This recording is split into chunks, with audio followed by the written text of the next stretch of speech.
ಆನಂದರಾವ್ ಸರ್ಕಲ್ನ ಕಾಂಗ್ರೆಸ್ ಕಚೇರಿಗೆ ಡಿಕೆ ಶಿವಕುಮಾರ್ ಅವರು ಭೇಟಿಯನ್ನ ಕೊಟ್ಟಿದ್ದಾರೆ. ಜೂನ್ 3ರಂದು ಭೂಮಿ ಪೂಜೆ ಒಂದ್ ಕಡೆ, ಸಿಎಂ ಆಗಿ ಪ್ರಮಾಣ ವಚನ ಕಾರ್ಯಕ್ರಮ ಕೂಡ ಅಂದೇ ಇರುವಂತದ್ದು. ಅದೇ ಜೊತೆಗೆ ಆನಂದರಾವ್ ಸರ್ಕಲ್ ನಲ್ಲಿರುವಂತಹ ಕಾಂಗ್ರೆಸ್ ಕಚೇರಿಗೆ ಭೂಮಿ ಪೂಜೆ ಇದೆ ಜೂನ್ 3ನೇ ತಾರೀಕಿನಂದು. ಸೊ ಹಾಗಾಗಿ ಎಲ್ಲಾ ಸಿದ್ಧತೆಗಳು ಕೂಡ ನಡೀತಾ ಇದೆ. ಡಿಕೆ ಶಿವಕುಮಾರ್ ಅವರು ಸಿದ್ಧತೆಗಳ ಪರಿಶೀಲನೆ ಮಾಡಿದ್ದಾರೆ. ಹಳೆ ಕಟ್ಟಡ ತೆರವು ಮಾಡಿ ಹೊಸ ಕಟ್ಟಡಕ್ಕೆ ಶಂಕುಸ್ಥಾಪನೆ ನೆರವೇರಿಸಲಾಗುತ್ತೆ 3ನೇ ತಾರೀಕಿನಂದು. ರಾಹುಲ್ ಗಾಂಧಿಯಿಂದಲೇ ಶಂಕುಸ್ಥಾಪನೆಗೆ ಡಿಕೆ ಶಿವಕುಮಾರ್ ಅವರು ಒಲವನ್ನ ತೋರಿಸಿರೋದು.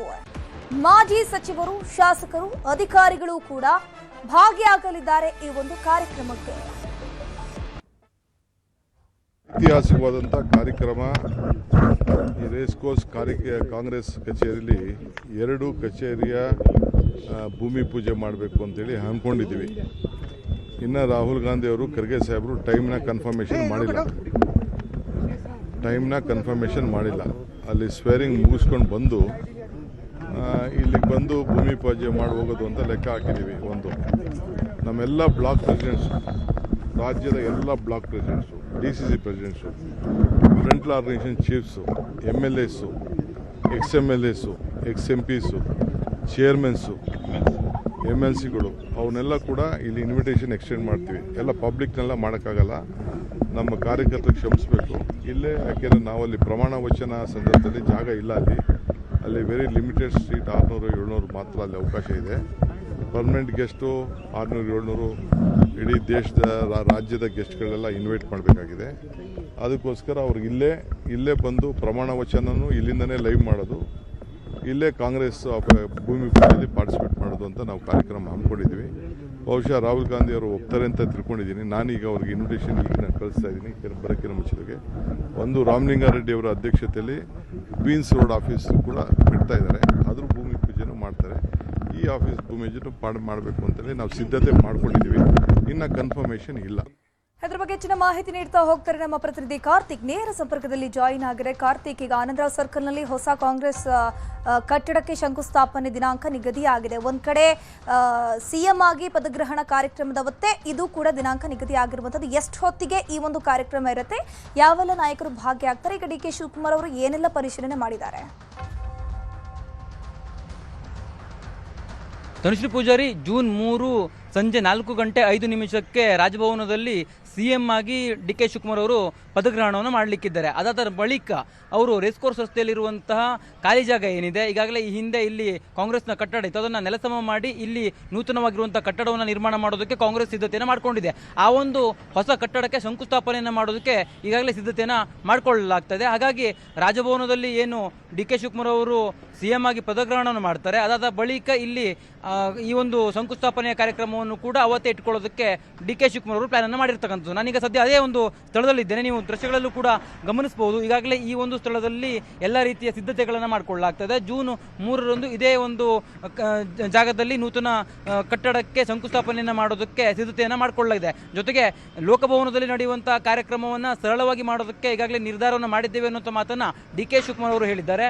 ಜೊತೆಗೆ ಅಲ್ಲಿ ಏನು ಲಿಮಿಟೆಡ್ ಆಡಿಯನ್ಸ್ಗೆ ಮಾತ್ರ ಅಲ್ಲಿ ಅವಕಾಶ ಇರುತ್ತೆ, ಕೇವಲ ಒಂದು ಬೆರಳೆಣಿಕೆಯಷ್ಟು ಜನರಿಗೆ ಮಾತ್ರ ಅಲ್ಲಿ ಅವಕಾಶ ಇರುವಂಥ ಕಾರಣಕ್ಕಾಗಿ ಇನ್ನು ಬ್ಲಾಕ್ ಕಾಂಗ್ರೆಸ್ನ ಅಧ್ಯಕ್ಷರಿರ್ಬೋದು, ಹಾಗೆ ಜಿಲ್ಲಾ ಪದಾಧಿಕಾರಿಗಳಿರ್ಬೋದು, ಮಾಜಿ ಸಚಿವರು, ಮಾಜಿ ಪದಾಧಿಕಾರಿಗಳು ಇವರೆಲ್ಲರಿಗೂ ಕೂಡ ಪ್ರಮಾಣ ವಚನ ಕಾರ್ಯಕ್ರಮಕ್ಕೆ ಬರೋದಕ್ಕೆ ಆಹ್ವಾನವನ್ನು ಕೊಡಬೇಕು. ಅವರು ಕೂಡ ಈ ಒಂದು ಪ್ರಮಾಣ ವಚನ ಕಾರ್ಯಕ್ರಮವನ್ನು ನೋಡಬೇಕು ಅನ್ನುವಂಥ ದೃಷ್ಟಿಕೋನವನ್ನು ಇಟ್ಟುಕೊಂಡು ಈ ಒಂದು ಬಿಲ್ಡಿಂಗ್ ಏನಿದೆ, ಕಟ್ಟಡ ಶಂಕುಸ್ಥಾಪನೆ ಮಾಡುವಂಥದ್ದು, ಅದೇ ಒಂದು ಖಾಲಿ ಜಾಗದಲ್ಲಿ ವ್ಯವಸ್ಥೆಯನ್ನು ಮಾಡೋದಕ್ಕೂ ಕೂಡ ಈಗ ನಿರ್ಧಾರವನ್ನು ತೆಗೆದುಕೊಳ್ಳಲಾಗಿದೆ. ಪ್ರಮುಖವಾಗಿ ಇಲ್ಲಿ ಲೈವ್ ಟೆಲಿಕಾಸ್ಟ್ ಅನ್ನು ಕೂಡ ಮಾಡಲಾಗುತ್ತೆ. ಅವರು ಬಂದಿರತಕ್ಕಂತಹ ಕಾರ್ಯಕರ್ತರು, ಪದಾಧಿಕಾರಿಗಳು ಈ ಒಂದು ಸ್ಥಳದಲ್ಲಿಯೇ ಡಿಕೆ ಶಿವಕುಮಾರ್ ಅವರ ಪ್ರಮಾಣ ವಚನವನ್ನು ಕಾರ್ಯಕ್ರಮವನ್ನು ಕೂಡ ವೀಕ್ಷಣೆಯನ್ನು ಮಾಡಬಹುದಾಗಿದೆ.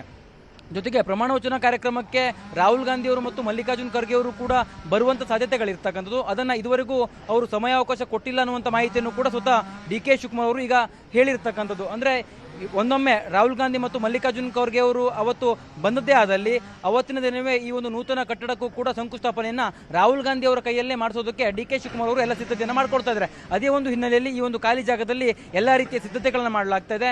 ಜೊತೆಗೆ ಇಲ್ಲಿ ಹಳೆಯ ಕಟ್ಟಡವನ್ನು ತೆರವು ಮಾಡುವಂಥ ಕೆಲಸವೂ ಕೂಡ ಭರದಿಂದ ಸಾಗ್ತಾ ಇದೆ. ಜೊತೆಗೆ ಈ ಒಂದು ಸ್ಥಳದಲ್ಲಿಯೇ ಹೆಚ್ಚಿನ ಸಂಖ್ಯೆಯಲ್ಲಿ ಜನರಿಗೆ ಅವಕಾಶವನ್ನು ಮಾಡಿಕೊಡಬೇಕು ಅನ್ನುವಂಥ ನಿಟ್ಟಿನಲ್ಲಿಯೂ ಕೂಡ ಸಾಕಷ್ಟು ಸಿದ್ಧತೆಯನ್ನು ಮಾಡಲಾಗಿದೆ.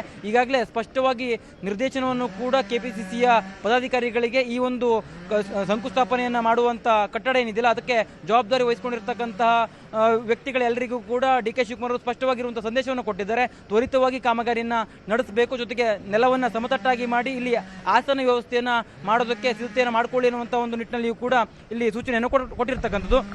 ಅದೇ ಒಂದು ಕಾರಣಕ್ಕಾಗಿ ಇಲ್ಲಿ ಹೆಚ್ಚಿನ ಕಾಮಗಾರಿಯ ಕೆಲಸಗಳು ಕೂಡ ನಡೀತಾ ಇದೆ. ಒಟ್ಟಾರೆಯಾಗಿ ಜೂನ್ 3 ಸಂಜೆ 4:05 ಪ್ರಮಾಣವಚನವನ್ನು ಡಿ ಕೆ ಶಿವಕುಮಾರ್ ಅವರು ತೆಗೆದುಕೊಳ್ತಾರೆ. ಅದಾದ ಬಳಿಕ ಈ ಒಂದು ರೇಸ್ ಕೋರ್ಸ್ ರಸ್ತೆಯಲ್ಲಿರ್ತಕ್ಕಂತಹ ಖಾಲಿ ಜಾಗ ಏನಿದೆ, ಕಾಂಗ್ರೆಸ್ನ ಖಾಲಿ ಜಾಗ, ಆ ಒಂದು ಖಾಲಿ ಜಾಗದಲ್ಲಿ 2 ಬಿಲ್ಡಿಂಗನ್ನು ಕಟ್ಟಡ ನಿರ್ಮಾಣ ಮಾಡೋದಕ್ಕೆ ಶಂಕುಸ್ಥಾಪನೆಗೂ ಕೂಡ ಸಿದ್ಧತೆಯನ್ನು ಮಾಡಿಕೊಳ್ಳಲಾಗಿದೆ. ಜೂನ್ 3ನೇ ತಾರೀಕು ಪ್ರಮಾಣವಚನವನ್ನು ಒಂದು ಕಡೆ ಡಿ ಕೆ ಶಿವಕುಮಾರ್ ಅವರು ತೆಗೆದುಕೊಂಡ್ರೆ, ಅದೇ ದಿನವೇ ಕಾಂಗ್ರೆಸ್ನ ನೂತನವಾಗಿರುವಂಥ 2 ಕಟ್ಟಡದ ಶಂಕುಸ್ಥಾಪನೆ ಕಾರ್ಯಕ್ರಮವು ಕೂಡ ನೆರವೇರುವಂಥ ಎಲ್ಲ ಸಾಧ್ಯತೆಗಳು ಇರತಕ್ಕಂಥದ್ದು. ಧನುಶ್ರೀ ಪೂಜಾರಿ. ನಾನು ಮಂತ್ರಿ ಸ್ಥಾನಕ್ಕೆ ಬೇಡಿಕೆಯನ್ನಿಟ್ಟಿಲ್ಲ, ಆದ್ರೆ ನಿರೀಕ್ಷೆಯಲ್ಲಿದ್ದೀನಿ. ಸಚಿವ ಸ್ಥಾನಕ್ಕೆ ನನ್ನನ್ನ ಪರಿಗಣಿಸುವಂತಹ ನಿರೀಕ್ಷೆ ಇದೆ. ಚಿತ್ರದುರ್ಗದಲ್ಲಿ ಶಾಸಕ ಟಿ ರಘುಮೂರ್ತಿ ಹೇಳಿಕೆಯನ್ನ ಕೊಟ್ಟಿದ್ದಾರೆ. ನಾನು ಬೇಡಿಕೆಯನ್ನು ಇಟ್ಟಿಲ್ಲ, ಆದ್ರೆ ನಿರೀಕ್ಷೆಯಲ್ಲಿದ್ದೀನಿ, ಕೊಡುವಂತ ಚಾನ್ಸಸ್ ಇರಬಹುದು. ಸಚಿವ ಸ್ಥಾನಕ್ಕೆ ನನ್ನನ್ನ ಪರಿಗಣಿಸುವಂತಹ ನಿರೀಕ್ಷೆ ಇದೆ, ನಾನು ಕೂಡ ಒಂದು ರೈಟ್ ಕ್ಯಾಂಡಿಡೇಟ್. ಚಿತ್ರದುರ್ಗದಲ್ಲಿ ಶಾಸಕ ಟಿ ರಘುಮೂರ್ತಿ ಹೇಳಿಕೆಯನ್ನ ಕೊಟ್ಟಿದ್ದಾರೆ. ನಾನು ಬೇಡಿಕೆ ಇಟ್ಟಿದ್ದೀನಿ ಅನ್ನೋದಕ್ಕಿಂತ ನಾನು ನಿರೀಕ್ಷೆನಲ್ಲಿ ಇದ್ದೀನಿ. ನನ್ನನ್ನು ಈ ಬಾರಿ ಸಚಿವ ಸ್ಥಾನಕ್ಕೆ ನನ್ನನ್ನು ಪರಿಗಣಿಸ್ತಾರೆ ಅಂತೇಳಿ ನಾನು ನಿರೀಕ್ಷೆನಲ್ಲಿದ್ದೀನಿ. ನಾನು ಬೇಡಿಕೆ ಇಟ್ಟಿದ್ದೀನಿ ಅನ್ನೋದಕ್ಕಿಂತ ನಾನು ನಿರೀಕ್ಷೆನಲ್ಲಿ ಇದ್ದೀನಿ. ನನ್ನನ್ನು ಈ ಬಾರಿ ಸಚಿವ ಸ್ಥಾನಕ್ಕೆ ನನ್ನನ್ನು ಪರಿಗಣಿಸ್ತಾರೆ ಅಂತೇಳಿ ನಾನು ನಿರೀಕ್ಷೆನಲ್ಲಿದ್ದೀನಿ. ಹುಟ್ಟೂರು ದೊಡ್ಡಾಲಹಳ್ಳಿಯಲ್ಲಿ ಡಿ ಕೆ ಶಿವಕುಮಾರ್ ಹವಾ ಜೋರಾಗಿ ಇದೆ. ಬೀದಿಗಳಲ್ಲೂ ಕೂಡ ಬ್ಯಾನರ್ ಹಾಕಲು ಅವರ ಬೆಂಬಲಿಗರು ಸಿದ್ಧತೆಯನ್ನು ಮಾಡಿಕೊಂಡಿದ್ದಾರೆ. ಡಿ ಕೆ ಶಿವಕುಮಾರ್ ಅವರ ಹುಟ್ಟೂರು ದೊಡ್ಡಾಲಹಳ್ಳಿಯಲ್ಲಿ ಡಿ ಕೆ ಶಿವಕುಮಾರ್ ಹವಾ ಜೋರಾಗಿರೋದು. ಪ್ರತಿಯೊಂದು ಬೀದಿಗಳಲ್ಲೂ ಗಲ್ಲಿಗಳಲ್ಲೂ ಕೂಡ ಬ್ಯಾನರ್ ಹಾಕೋಕೆ ಬೆಂಬಲಿಗರು ಪ್ಲಾನ್ ಅನ್ನು ಮಾಡ್ಕೊಳ್ತಿದ್ದಾರೆ. ಕನಕಪುರ ಸಂಗಮ ಮುಖ್ಯ ರಸ್ತೆಯಲ್ಲಿ ಬ್ಯಾನರ್ಗಳು ಈಗಾಗಲೇ ರಾರಾಜಿಸ್ತಾ ಇದೆ. ಬ್ಯಾನರ್ ಇರಬಹುದು, ಬಂಟಿಂಗ್ಸ್ ಅಂಗಡಿಗಳ ತುಂಬೆಲ್ಲವೂ ಕೂಡ ಬರೀ ಡಿ ಕೆ ಫೋಟೋನೇ ತುಂಬಿಕೊಂಡು ಹೋಗಿಬಿಟ್ಟಿದೆ. 3ನೇ ತಾರೀಕು ಸಿಎಂ ಆಗಿ ಪದಗ್ರಹಣ ಕಾರ್ಯಕ್ರಮ ಇರುವಂತದ್ದು, ಪ್ರಮಾಣ ವಚನ ಸ್ವೀಕಾರವನ್ನು ಮಾಡಲಿದ್ದಾರಲ್ಲ. ಹಾಗಾಗಿ ಅವರ ಅಭಿಮಾನಿಗಳು, ಅವರ ಬೆಂಬಲಿಗರು, ಅವರ ಕಾರ್ಯಕರ್ತರು ಎಲ್ಲರೂ ಕೂಡ ಬ್ಯಾನರ್ ಹಾಕಿ ಶುಭಾಶಯವನ್ನು ಕೋರ್ತಾ ಇರುವಂತದ್ದು ನೀವು ಸ್ಕ್ರೀನ್ ಅಲ್ಲಿ ನೋಡ್ತಾ ಇದ್ದೀರಾ. ಅತಿ ದೊಡ್ಡ ದೊಡ್ಡ ಕಟೌಟ್ಗಳು ಕೂಡ ರಾರಾಜಿಸ್ತಾ ಇದೆ, ಬ್ಯಾನರ್ಗಳು ಕೂಡ ರಾರಾಜಿಸ್ತಾ ಇದೆ. ಇದ್ರ ಬಗ್ಗೆ ಹೆಚ್ಚಿನ ಮಾಹಿತಿ ನೀಡ್ತಾ ಹೋಗ್ತಾರೆ ನಮ್ಮ ಪ್ರತಿನಿಧಿ ವೆಂಕಟೇಶ್. ನೇರ ಸಂಪರ್ಕದಲ್ಲಿ ಜಾಯಿನ್ ಆಗಿದ್ರೆ ವೆಂಕಟೇಶ್, ಅವರ ಹುಟ್ಟೂರು, ಅಲ್ಲಂತೂ ಸೆಲೆಬ್ರೇಷನ್ ಕೇಳೋದೇ ಬೇಡ. ಈಗ ಯಾವ ರೀತಿಯಲ್ಲಿ ಬೆಂಬಲಿಗರು ಸೆಲೆಬ್ರೇಟ್ ಮಾಡ್ತಾ ಇದ್ದಾರೆ ಅಂತ? ಧನುಶ್ರೀ, ಏನು ಡಿ ಕೆ ಶಿವಕುಮಾರ್ ಅವರು ರಾಜ್ಯದ 25ನೇ ಮುಖ್ಯಮಂತ್ರಿಯಾಗಿ ಬುಧವಾರ ಅಂದ್ರೆ ಜೂನ್ 3ನೇ ತಾರೀಕು ಪದಗ್ರಹಣವನ್ನ ಏನು ನೆರವೇರಿಸ್ತಾ ಇದ್ದಾರೆ. ಈ ನಿಟ್ಟಿನಲ್ಲಿ ಅವರ ಸ್ವಗ್ರಾಮ ಬೆಂಗಳೂರು ದಕ್ಷಿಣ ಜಿಲ್ಲೆಯ ಕನಕಪುರದ ದೊಡ್ಡಾಲಹಳ್ಳಿ ಗ್ರಾಮದಲ್ಲಿ ತಮ್ಮ ಊರಿನ ಮನೆ ಮಗ ಒಂದು ಸಿಎಂ ಹುದ್ದೆಯನ್ನ ಅಲಂಕಾರ ಮಾಡ್ತಾ ಇದ್ದಾರೆ ಅಂತ ಹೇಳಿ ಒಂದು ಸಂಭ್ರಮ ಮುಗಿಲು ಮುಟ್ಟಿದೆ.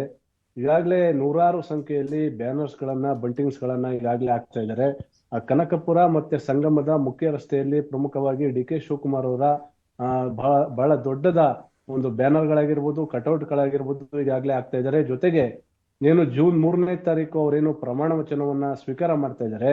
ಈ ನಿಟ್ಟಿನಲ್ಲಿ ದೊಡ್ಡಾಲಹಳ್ಳಿ ಗ್ರಾಮದಲ್ಲೂ ಕೂಡ ಅವರು ಒಂದು ವಿಶೇಷವಾದಂತಹ ಪೂಜೆಗಳನ್ನ ಹಮ್ಮಿಕೊಳ್ತಾ ಇದ್ದಾರೆ. ಯಾಕಂದ್ರೆ ಡಿ ಕೆ ಶಿವಕುಮಾರ್ ಅವರು ಈಗ ಸಿಎಂ ಆಗಿ ಪದಗ್ರಹಣವನ್ನ ಮಾಡ್ತಾ ಇದ್ದಾರೆ. ಅವರಿಗೆ ಮುಂದಿನ ದಿನಗಳಲ್ಲಿ ಎಲ್ಲ ರೀತಿಯ ಸಹಕಾರ ಸಿಗ್ಲಿ, ಜೊತೆಗೆ ರಾಜ್ಯಕ್ಕೆ ಒಂದು ಒಳ್ಳೆ ಆಡಳಿತವನ್ನ ಕೊಡ್ಲಿ ಎನ್ನುವಂತ ನಿಟ್ಟಿನಲ್ಲಿ ಊರಿನ ಗ್ರಾಮಸ್ಥರು ಹಾಗೆ ಅವರ ಬೆಂಬಲಿಗರು, ಅಭಿಮಾನಿಗಳು ಈ ಎಲ್ಲ ಕಾರ್ಯಕ್ರಮಗಳನ್ನ ಹಮ್ಮಿಕೊಂಡಿದ್ದಾರೆ. ಈಗಾಗಲೇ ಬ್ಯಾನರ್ಗಳು ನೂರಾರು ಸಂಖ್ಯೆಯಲ್ಲಿ ಪ್ರಿಂಟ್ ಆಗ್ತಾ ಇದ್ದಾವೆ. ಈಗಾಗಲೇ ಸಂಗಮದ ಪ್ರಮುಖ ರಸ್ತೆಯಲ್ಲಿ ಬ್ಯಾನರ್ ಗಳನ್ನ ಮತ್ತೆ ಕಟೌಟ್ ಗಳನ್ನ ಕಟ್ತಾ ಇರುವಂತದ್ದು ಧನುಶ್ರೀ. ಒಟ್ಟಾರೆ ತಮ್ಮ ಸ್ವಗ್ರಾಮ ದೊಡ್ಡಾಲಹಳ್ಳಿ ಗ್ರಾಮದಲ್ಲಿ ಡಿ ಕೆ ಶಿವಕುಮಾರ್ ಅವರ ಬೆಂಬಲಿಗರು, ಜೊತೆಗೆ ಸಂಬಂಧಿಕರಾಗಿರ್ಬೋದು, ಜೊತೆಗೆ ಗ್ರಾಮಸ್ಥರು ಅತಿ ಹೆಚ್ಚಿನ ಸಂತಸವನ್ನ ಪಡ್ತಾ ಇರ್ತಕ್ಕಂಥದ್ದು ಈ ನಿಟ್ಟಿನಲ್ಲಿ ಗೊತ್ತಾಗ್ತಾ ಇರುವಂತದ್ದು ಧನುಶ್ರೀ.